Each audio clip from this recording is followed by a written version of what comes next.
Tournament brings new champions, spells, and the jousting mechanic. Heroes of the Storm gets 2 new heroes, Karazin from Diablo and Rexar from Warcraft, as well as the Infernal Shrines map. Overwatch gets 2 new maps and a new support character, Lucio, a rollerblading, wall-jumping Brazilian DJ. And StarCraft 2: The Legacy of the Void will bring the new Allied Commanders mode. EA also had a press conference which pretty much consisted of gameplay and trailers for Need for Speed, Unravel, Sims 4, Plants vs. Zombies, Garden Warfare, FIFA 16, and what Keys has been squealing like a little girl forever for. Yep.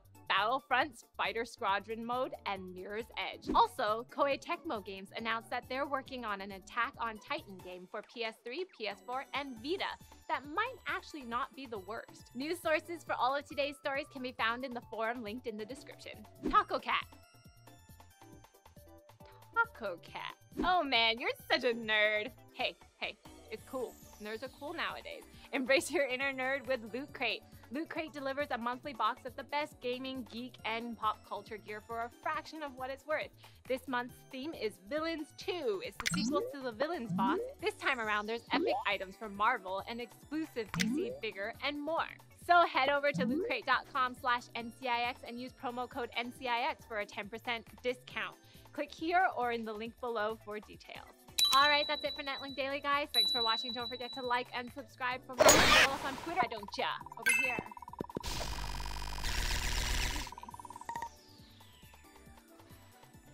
Julia, away! What? She had my cake the whole time?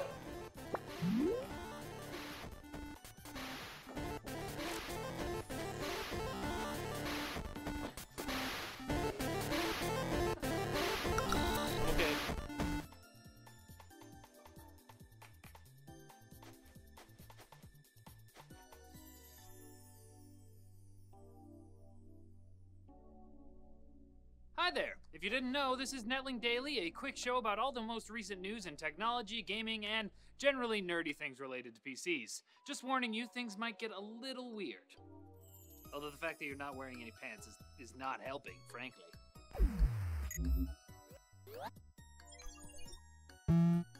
NVIDIA has issued a recall for Shield tablet models sold between July 2014 and July 2015. The company has received 4 reports of batteries overheating, with 2 of those reports including damage to flooring. NVIDIA is going to replace the affected units, not just refurbish them. All you have to do is make sure it's updated to the latest ROM and check your battery status in Android settings. If it's a B01 model battery, you're fine, but if it's a Y01, you are part of the recall and you'll want to go to NVIDIA's site to register for your replacement. Sadly, our own Shield tablet is on that list. Good night, sweet prince. May your spirit soar to the... Time for an update on the Windows 10 rollout. Apparently the new OS was downloaded 14 million times in the first 24 hours. That's way better than Windows 8, which only reached 4 million over its opening weekend. That could be because it got pretty solid early reviews, or it could be because some pirates are apparently upgrading and activating their illegitimate copies of Windows without a problem. Microsoft's official statement said that pirates would be able to upgrade, but Windows 10 would remain non-genuine. It looks like some people are getting the free upgrade anyway. Not everyone. Looks like it depends on the type of evil, morally wrong crack that you used. Remember, crime doesn't pay. Well, some does. Facebook has given the world a peek at its giant internet-providing solar-powered drone plane. The aircraft is called Aquila and boasts the same wingspan as a Boeing 737, but weighs less than a car. It's designed to cruise at an altitude between 60 and 90,000 feet for 3 months, circling an area along with other models which communicate with each other, and a central tower using lasers. The drones will support internet speeds of up to 10 gigabits per second over a distance of 10 miles. Not bad, Facebook! Although it is just part of your scheme to get more ads to more people, but you're using laser drones to do it, so that's... yeah, right. Quick bits. A vulnerability has been discovered in UEFI motherboards that leaves systems open to attack while they're waking from sleep mode, and there may be no fix for a lot of people, so... whatever you do, don't fall asleep. NASA is developing autonomous space drones that will use a combination of large rotors and jets to explore low-atmosphere environments like asteroids asteroids, Mars, and the Moon, Sapphire has announced a small ITX version of the Radeon R9 380 GPU that should get you some decent horsepower for smaller builds at around $200 US. Samsung is apparently soon going to slash the price of the Galaxy S6 and S6 Edge to bolster their disappointing sales so far, so hold off if you're shopping for one. And Firefox CEO Chris Beard has called out Microsoft for how Windows 10 handles default programs, saying it's harder for people to switch, but you can still switch, so settle down, Beard. News sources for all of today's stories can be found in the forum post linked in the description. What? Yeah, I can hang out this weekend. It'll be like slamming salty sausage. Hello? Are you wondering what the heck the big deal is with Windows 10 anyways? Well, you can read up on it all you want, but it's another thing to experience it with your own hands. Thankfully, there's lots of demo devices running Windows 10 in NCIX stores. If you live in Ontario or BC, head to an NCIX location to try out Windows 10, and you could also win an ASUS Transformer 2. If you're not in Ontario or BC, I guess you can just enter it this way. But going in store is way better. Really bad at winking. Alright, that's it for Netling Daily, guys. Thanks for watching. Don't forget to like and subscribe for more videos like this. From it. What is this? What's happening? What? New outro? What is this? What is it? He's run for his life. It's new! I don't see it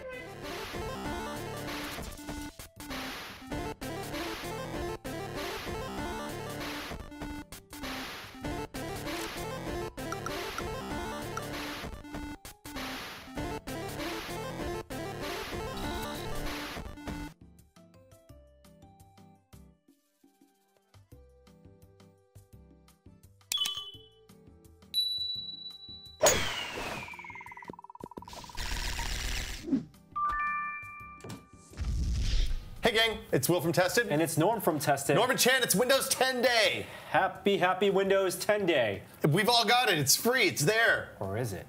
Or is it? It should be out by now, we don't know, we recorded this last week. But Windows 10 is done. Yes. You can get, well actually, or I guess another way to think about it is that Windows 10 is never going to be done. Ooh. But it's released. It's released, you can download it, it's final.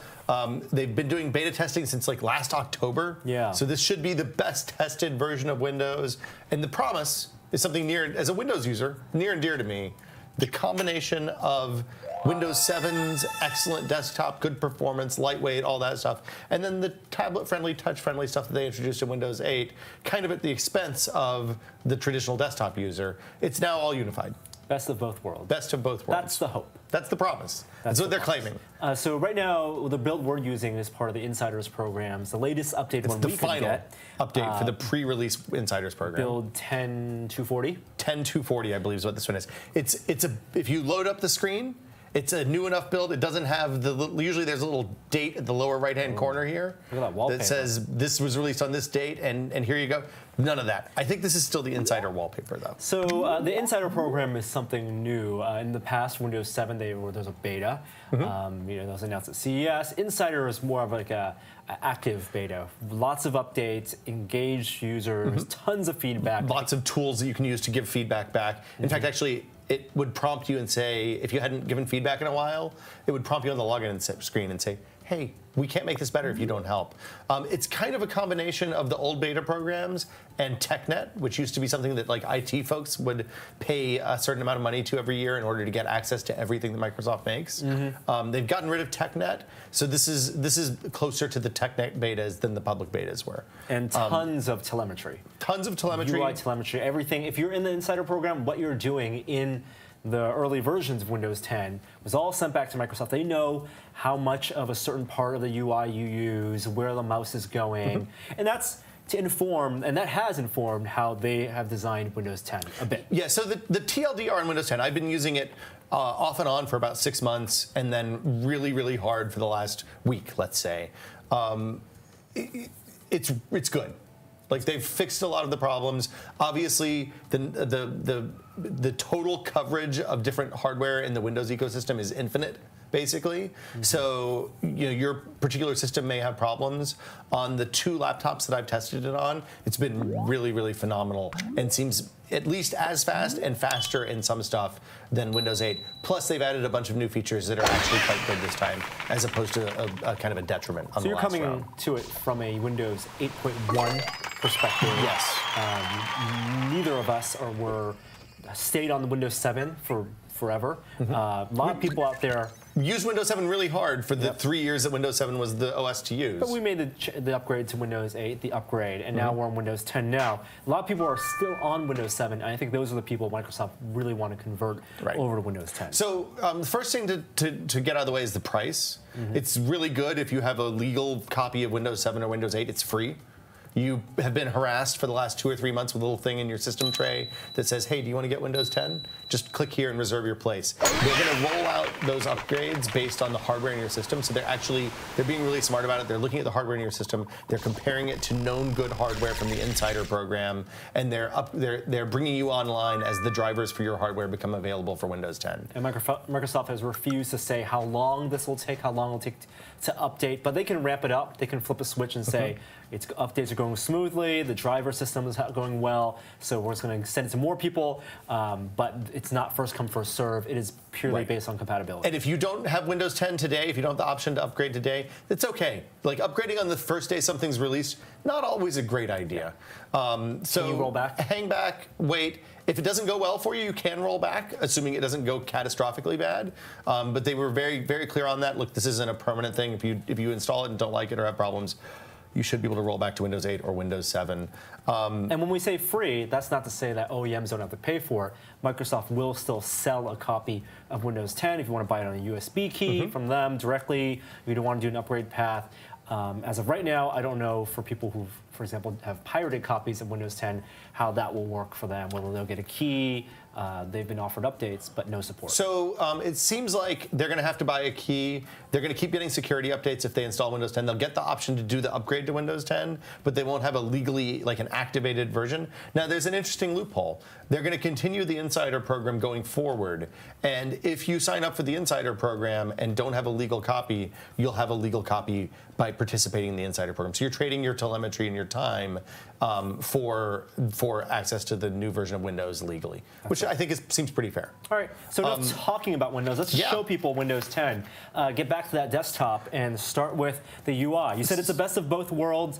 Let's see what the best of both worlds means. So I'm running this on an HP Spectre, which is a convertible 2-in-1 laptop. Means it has a touchscreen, a keyboard, and a trackpad all set in. It looks like a normal laptop for the most part, but you can use your fingers to track around. This is the desktop. It looks like the desktop. This is what you boot into when you boot up from Windows from start into a Windows 10 desktop if you have a computer with a keyboard and mouse attached. Now the interesting thing is it changes behaviors when you're in tablet mode or desktop mode, and we'll talk about that stuff in a little bit. But here's the big one. Oops. Start menu. It's back, guys. Start menu's back. So you know the thing that's changed. I'm going to go ahead and use the mouse for this because it's a little bit easier. You can stretch this guy out, make it smaller or bigger. I don't have many of these live tiles because I don't use that part of Windows very much. But the thing that I really missed with Windows 8 is back, which means you have the Start menu, you have access to the 3 most commonly used things in Windows, the File Explorer, the Settings app, and the Power button. And then you also have most used and the recently added stuff. And you can drill down into this and see a little bit more.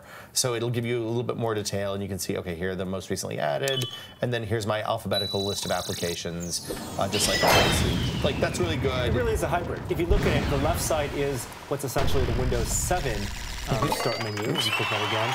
And the most used is the biggest part of Windows 7. This is the thing that was missing from Windows 8 and 8.1. Yep. It's the thing that I didn't realize I used all the time until it was gone. And if you are a Windows 8 user and you don't have that most used because you didn't have Windows 7, it will actually automatically populate with your most used Windows 8 program. Windows was tracking it even if it wasn't using it anywhere. And then on the right side, it is the live tiles. Microsoft has a metric, they call it mouse mileage. They want you to get quickest access to the things you want to use without having to flick your wrist around too much. And I think on a touchscreen, you're tapping these keys, the big icons, live tiles, no problem, but it really needed to have like the File Explorer, the settings, and the power on that bottom left-hand corner, which is back. That's exactly right. Now you can't change the colors of the background of those icons, can you? Now, what's interesting is it changes based on the color of your wallpaper.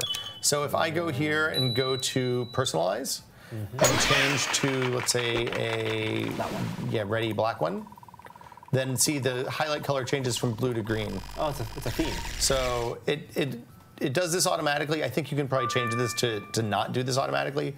I find it a little bit disconcerting. So here we go. Theme settings is where I would guess this would be. And yeah, so Just change the background. yeah, it changes the background and matches the primary color. Now, what I would want is individual colors. If you go back to the start menu and you look at your favorite stuff, like Google Chrome, yes, the icon of Chrome is its own color. But I want to be able to customize that blue and the colors for each of those. And you can't do that yet.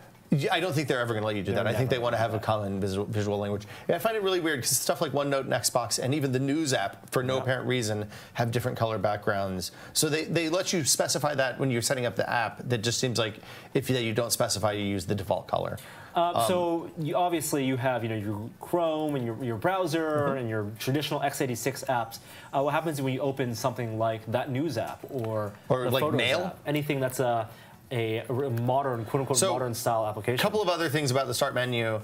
File Explorer, oops, we'll talk about Cortana a little bit. File Explorer is one of the things that those analytics that they said that they track, people use more frequently than anything else. They got rid of all the garbage shortcuts to like music and pictures and all that stuff you turned off immediately. That's all gone. I think you can drill out to it if you want.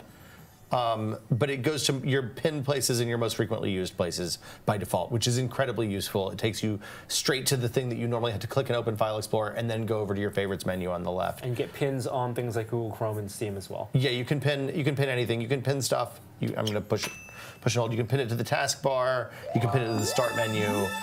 Start menu seems like a good place to have Chrome. And then it falls out of the most used. So the most used is basically the most used stuff that you don't have pinned, is what it seems like. To the taskbar. Yeah, to the taskbar or to the start menu. Let's talk about the right-click menu. This was one of my favorite things that they added in Windows 8, and it was a last-minute add to solve the "Hey, where'd our start menu go?" problem. This is incredibly useful. It has all of like the power user stuff that you use all the time, like device manager and computer management, command prompt with an admin login, all that. It's all accessible right here just by right-clicking on the start menu. So that didn't go away, which I thought was quite nice. Do you want to talk about Control Panel for a little bit? Or do you want to go back to... I want to open up a Metro app. You want to open up a Metro app. Okay, so I'm going to type Mail. I can just do that. I can just do that by pressing the Windows key and typing the name of the application. Windows like with before. Windows. Yeah, so this is a Metro app. You can make it full screen by dragging it up to the top. If you're in tablet mode, I'll show you that. So you swipe in from the right side of the screen, and all that charm stuff is gone now. Fantastic. They've replaced it with notifications and like the 8 buttons or 12 buttons that you need most frequently. Called the Action Center. Oh, they call it the Actions. Oh, you're right. It's at the top. So you can scroll through your notifications. I got messages from Twitter. This stuff seems to be tied mostly to Metro apps. I haven't seen any non-Metro apps, but I haven't put a ton of non-Metro apps on here yet. You can turn off Bluetooth, Wi-Fi, all the stuff that you need to flip on and off on a laptop regularly. If you don't have buttons for brightness on your laptop, you can change that here and cycle through some different laptop brightnesses.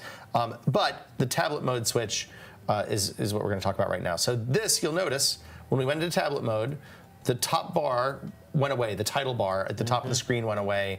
The start menu remained more or less the same, but that's a user configurable option. So, for example, we're going to turn off, I don't remember how to get to it from here.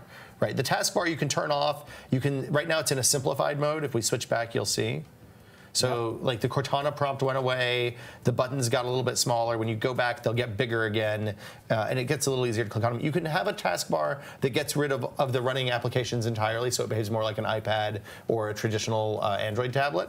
I find that this is a nice medium. Getting rid of the title bar, all this stuff is configurable.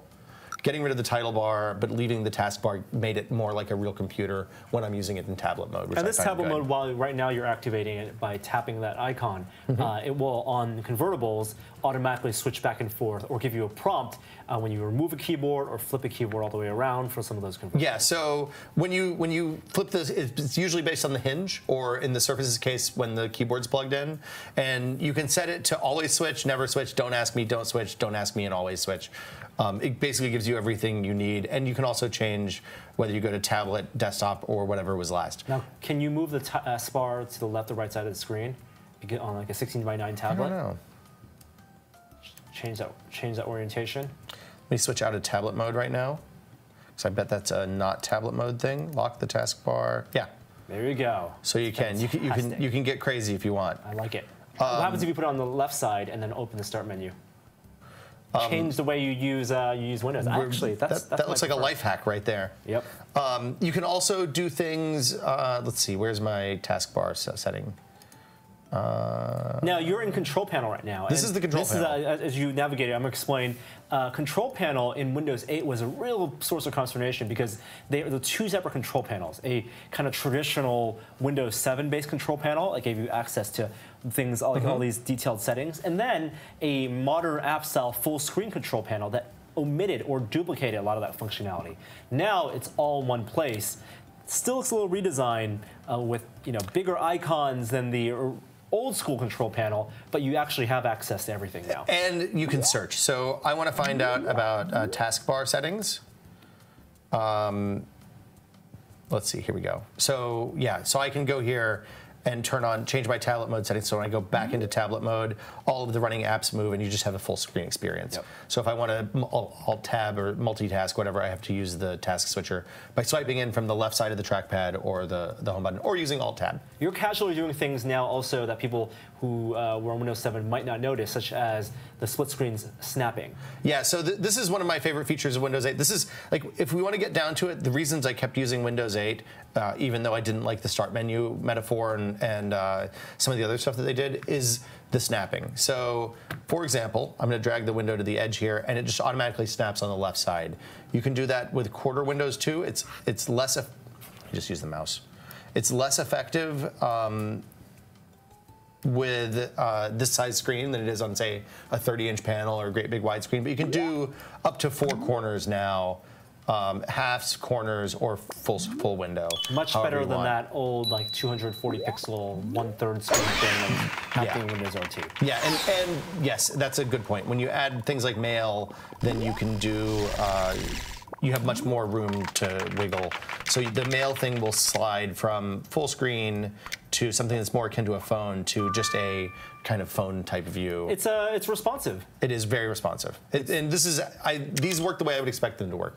Once we got these modern apps into Windows, into running in Windows, they're much more useful and have way fewer of the problems we had before. And it being responsive this way actually helps it work in the Windows continuum, which is something they're calling a single app that works across multiple platforms. Yes. Because just like a web page where if you resize the browser window, they'll give you single columns versus multiple columns and show the navigation bar. Applications will also do that now. So if you run Mail on your Windows Phone, for example, it will just show that single column versus a tablet versus a bigger screen. Right. Okay, so then the other thing they did on the desktop side is the addition of multiple desktops. They've had this for a while, but it's much better supported now, and it seems to work a little bit better. Yeah. Oh, alt-tabbing. This is Windows tabbing. Windows tabbing. So yeah. Alt-tabbing also changed a little bit. Yeah, so alt-tabbing is just the same as before. You get a nice big preview of what the window is, which is good. Okay. Windows key tabbing. Now, in Windows 7, this is a weird way to show that, like, arrow-style stacking, 3D stacking of your applications. It's mostly useless. Mostly useless. This gives you, like, an expose-type functionality, which is something that I've wanted on Windows for a really long time. Yeah, you need a third-party program to get it before. Exactly. And you can go over here and drag these to different desktops. So then I think it's Windows key left and Windows key right, or Shift Windows key left. Maybe it's Control, Alt. Well, anyway. There are shortcut keys to switch between your windows. You can drag to the edges. Your virtual desktops. And get into the different virtual desktops. Or you can just Windows key tab and click. There is a keyboard shortcut. I don't remember what it is. If you open multiple windows in here, is there parity with Mac virtual desktops, which I use a lot on a laptop? For example, open another. So this is a second Chrome instance. Can you Windows tab? Okay. And then drag applications, like drag from one to another virtual desktop? So I'm not seeing all of the open applications. I just see the ones that are on that desktop, the one that I'm on. Mm-hmm. But can you drag that to the other virtual desktop? Yeah, of course. So this is on the first desktop, and now I can drag, oops, there we go. There you go. And I can drag it to the second one, and now there will be 2 instances of Chrome on that desktop.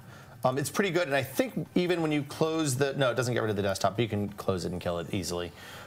It's the kind of thing that, like, if you use, people who use virtual desktops well tend to use like one for work and one for fucking around, or one for graphics work and one for web browsing and one for writing, and you know, it's how I compartmentalize my productivity. It's like partitions for your brain. Yep.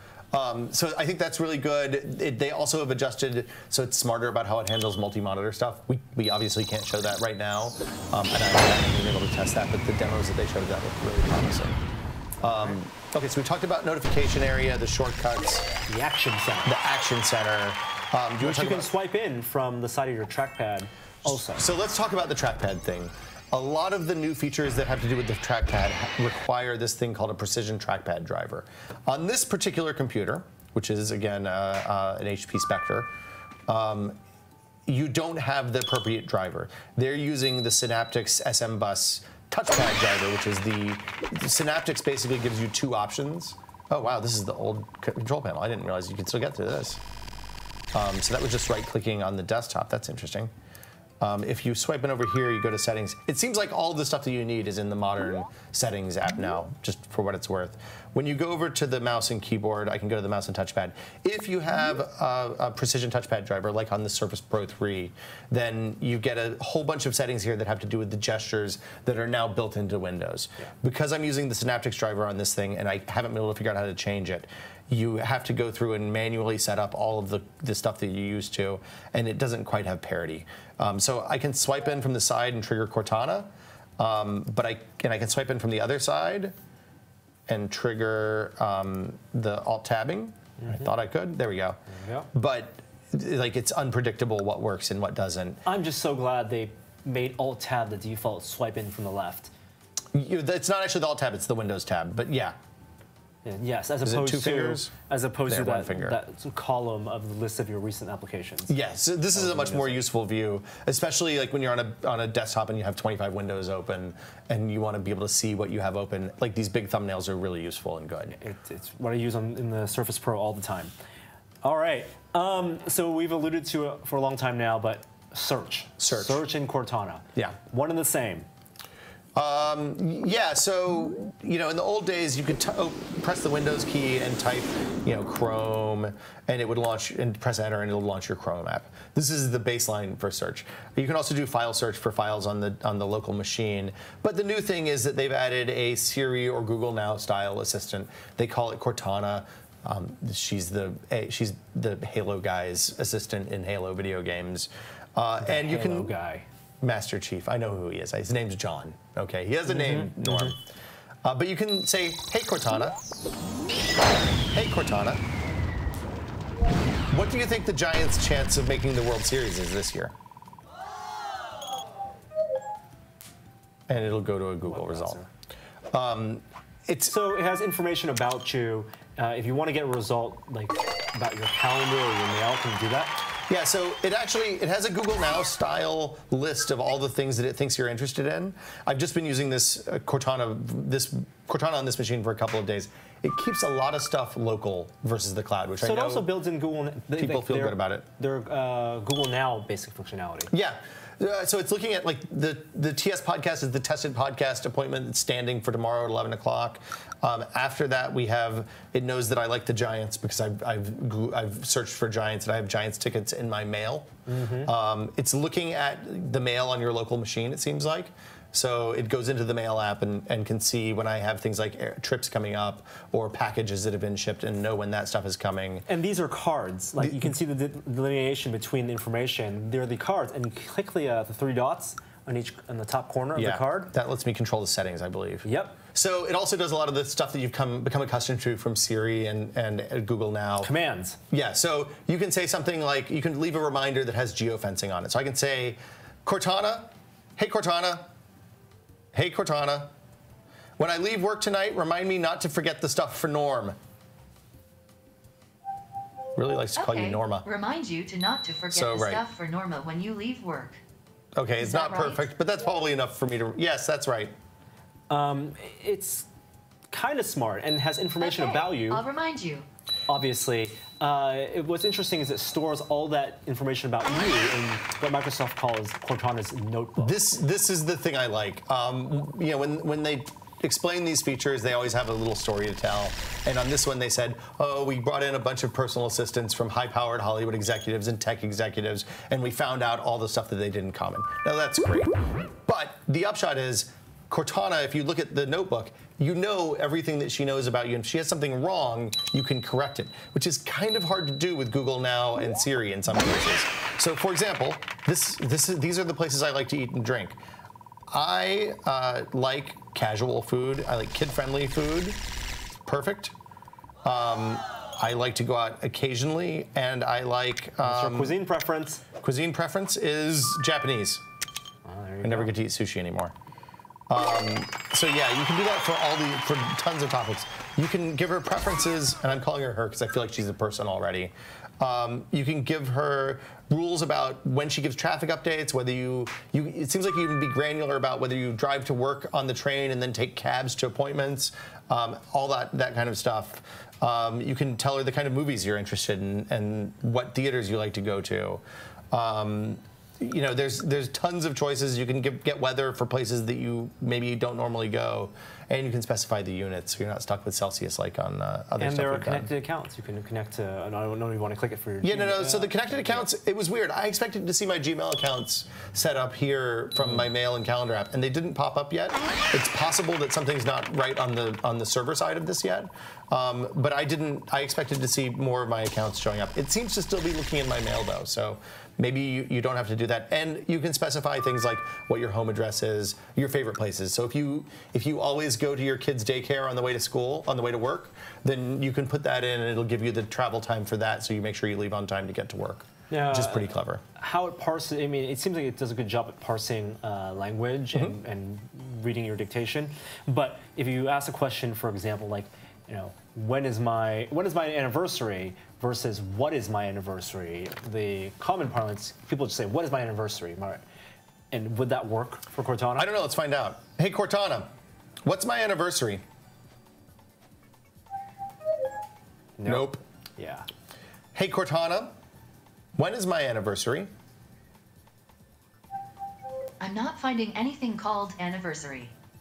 So at least, though, at that point, it knows that you're supposed to have some sort of data point there. Right. Hey, Cortana, who am I married to? Nope. Nope. There we go.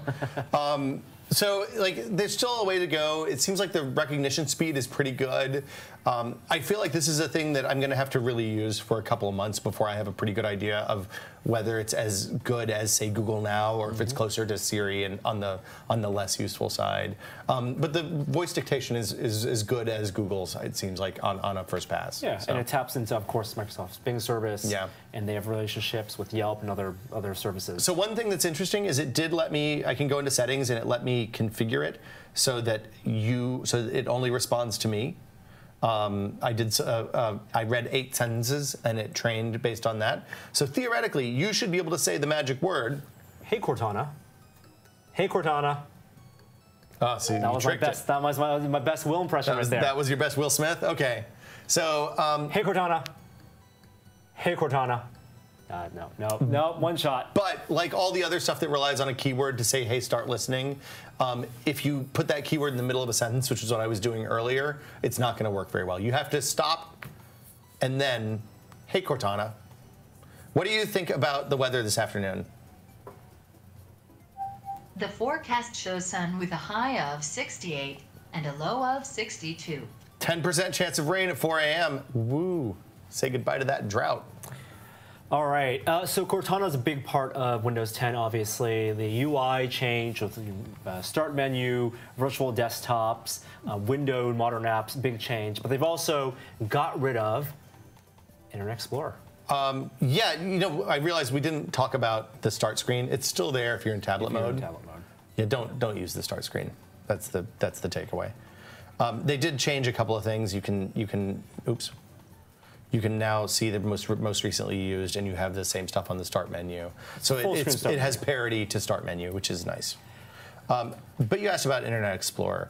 There's a new thing. There's an Internet Explorer-looking logo at the bottom of the taskbar there, but that's Microsoft Edge. Microsoft Edge, their new browser, new from the ground up? I believe so, yeah. It seems like they rewrote the renderer.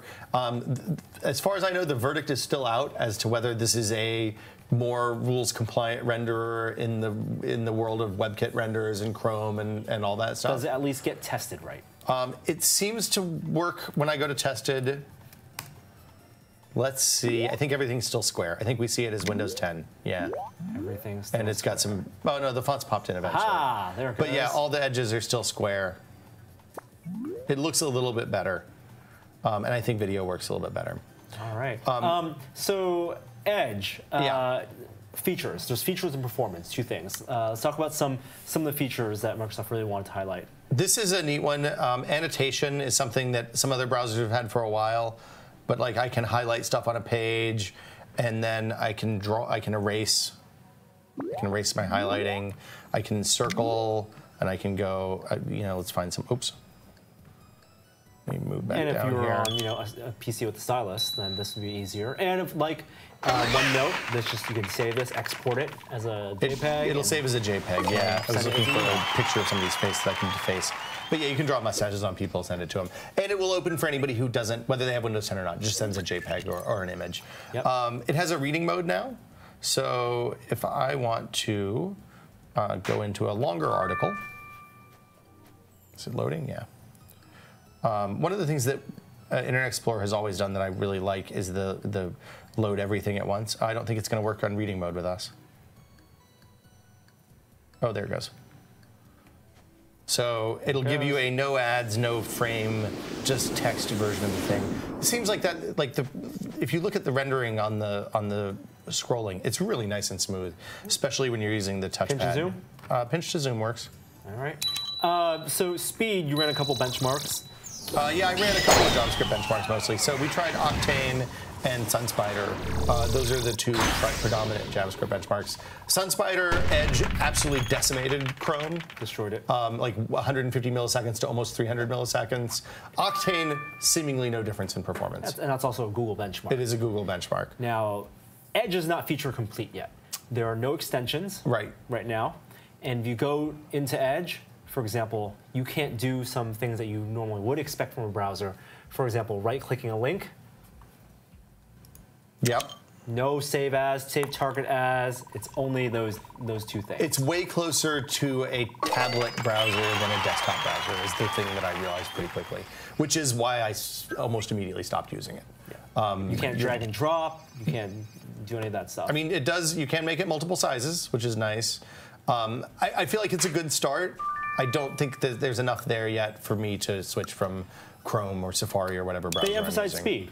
Emphasize speed, and for people who are going to run this on like a Surface 3, an Atom-based PC, you're going to want something that's optimized, and also something that's going to be not a power hog or a memory hog. Right. And how's it power-wise? And I mean, we can't tell. I haven't run it enough to have any idea about power. Memory seems to be better than Chrome, which isn't really saying much in 2015. Chrome is still a huge memory hog. Chrome is kind of a hog, yes. I mean, of course, if you have 30 tabs open in Edge and one tab open in Chrome, Edge is going to have more memory used. These things are all relative. And if you're talking about a machine with 6 or 8 gigs of RAM, then it kind of doesn't matter. Obviously, you and I play games. Yeah. Steam works? Steam works. I haven't been able to get the final. So Microsoft turned off insider access for new computers when they announced that the build that's on this machine is the final build. So I haven't been able to play like big-time desktop games. If past Windows releases are any example, there will be a period of time while the drivers ramp up. My guess would be that that'll be a lot shorter since this uses a very similar driver model to Windows 8. And if you'll switch away for just a sec, thanks. Since this uses a similar driver model for Windows 8 and it's been in testing for 9 months, I feel like the ramp will probably be a lot shorter than it has been on previous versions of Windows. But don't expect to get the same frame rate in a game like Arkham Knight on Windows 10 that you did on Windows 8 up front. And then obviously Microsoft wants to push Xbox. Yeah. So I tested this out last night. I was really pleasantly surprised by how well this works. If you launch, I think it's called the Xbox app, not to be confused with the Xbox One Smart Glass app. But you see Steamworks, and let's see, what do I have installed here? Installed. Oh, Kerbal's almost done. We'll play some Kerbal in a minute. This is basically their front end for Xbox, and you can, if there's an Xbox on your network, which we don't have here, you can fire it up. Oh wait, can I connect to it over the internet? That's bananas. Did you just power your Xbox One on my Xbox One is at my house. And you can stream, if you're on the same network, from your Xbox. I wonder if it's going to let me stream from here. To your PC. Okay, well, it's doing that. Let's, we can't turn on your, no, make sure it's on the same network. Okay, that would be too good. Basically what happens is you turn the Xbox on, you can then, you then see the normal Xbox One display in this app. Like it takes over, and you plug in an Xbox One, or I think even an Xbox 360 controller, and can use that to control the Xbox remotely. Now I've tested a bunch of video game streaming stuff for in-house. Here, I'll show you what else, the other stuff that's in here. This lets you see the games that are local on your machine. You can see your messages from the Xbox program. And it works over wireless? Yeah, so this laptop is a 802.11ac machine. It was connecting at like 700 megabits a second with the router that I have at home. And I was able to play games that required fast twitch action, like fighting games and Super Meat Boy and stuff like that, without any real problems at all. There was an occasional little bit of like MPEG H.264 compression artifacting, you know, the blocks. But the latency was really good, and it seemed to adjust based on the current network status, even over wireless. I think over wired, it would be indistinguishable. Right. The one thing to note is that whatever is showing on your screen here is also showing on the TV that's hooked up to the Xbox.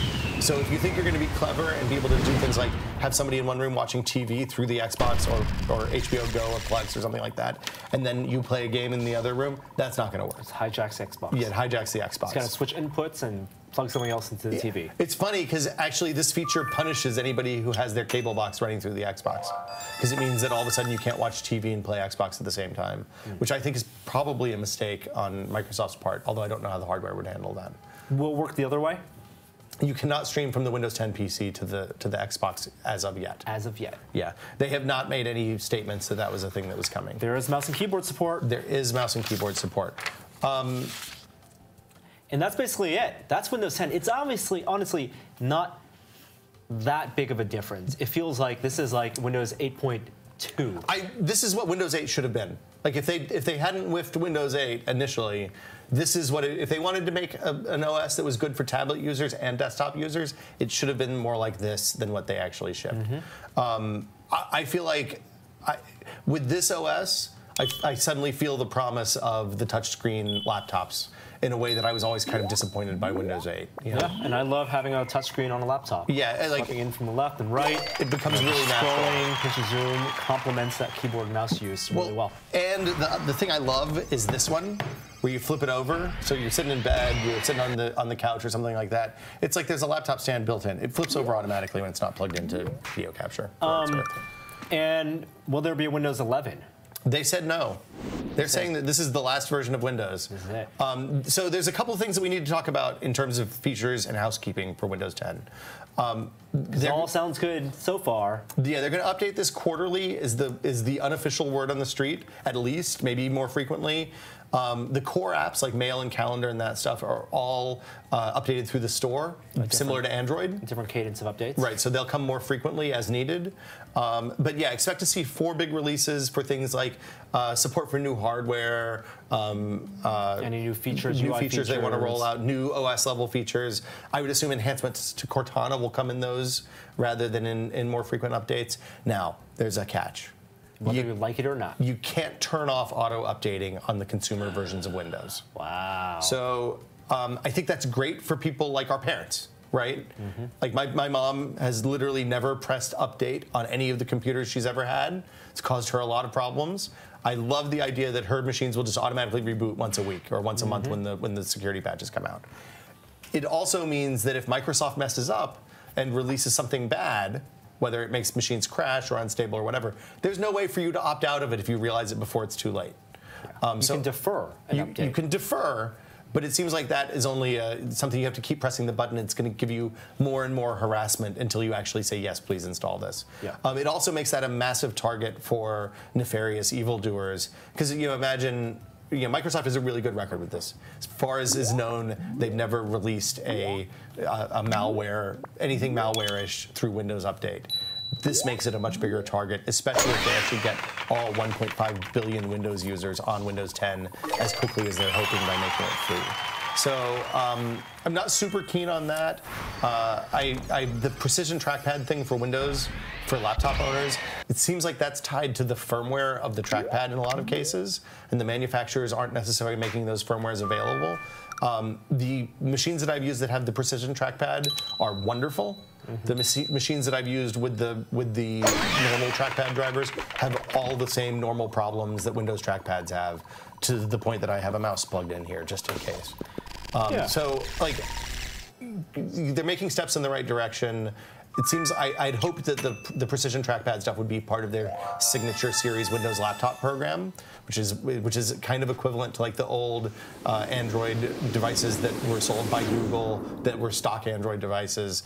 No malware, I mean no crapware, but they do let them install bad drivers if the manufacturers want. So. I mean, the upshot is, if you're a Windows 8 or a Windows 7 user and you are comfortable with the auto updates and comfortable with the current driver state, there's no real big fear from a usability standpoint. Like, here's the thing. Personally, Microsoft's track record with not messing up Windows Update has been really, really good.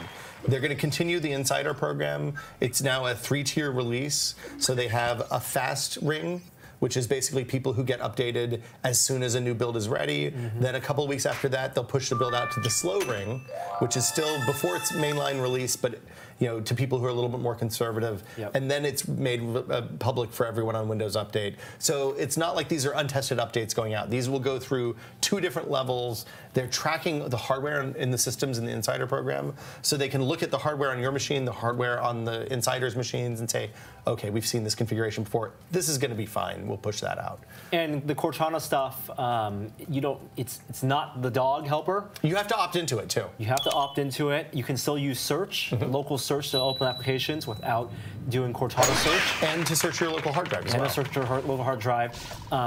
Your stuff is always going to be on top of the web search stuff. That's kind of the case. The difference is when you're searching for files, you have to, like, if you want to look for, what do I want to look for? Pictures? JPEG. Yeah, JPEG. Asterisk.jpg. I don't think I have any media on this machine at all.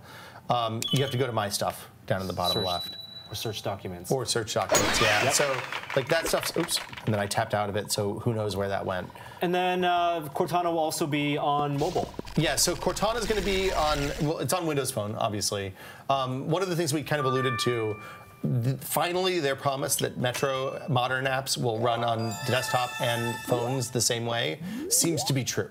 So it seems like the programs that you're writing for any of these platforms will work on any of the other platforms, which is good. Cortana is obviously native on the Windows Phone platform. There's going to be Cortana apps for iOS and Android in the not-too-distant future. Yep, there's a beta right now on Android. It remains to be seen. Have you used the Android beta at all? Yeah, invite only. Okay.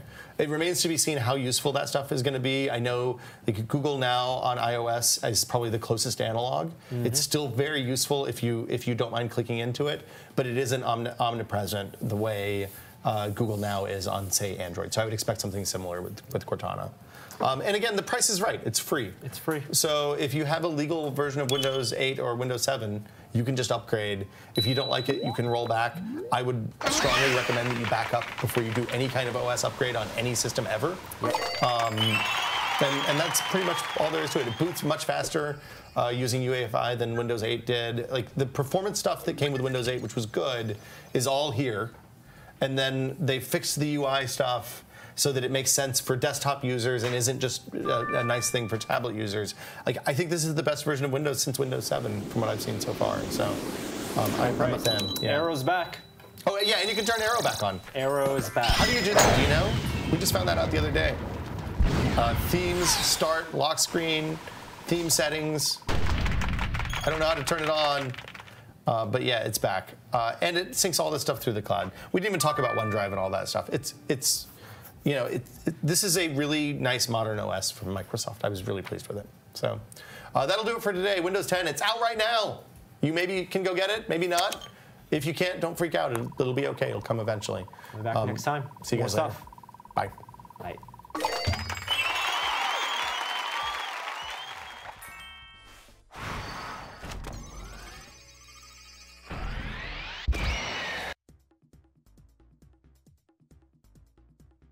You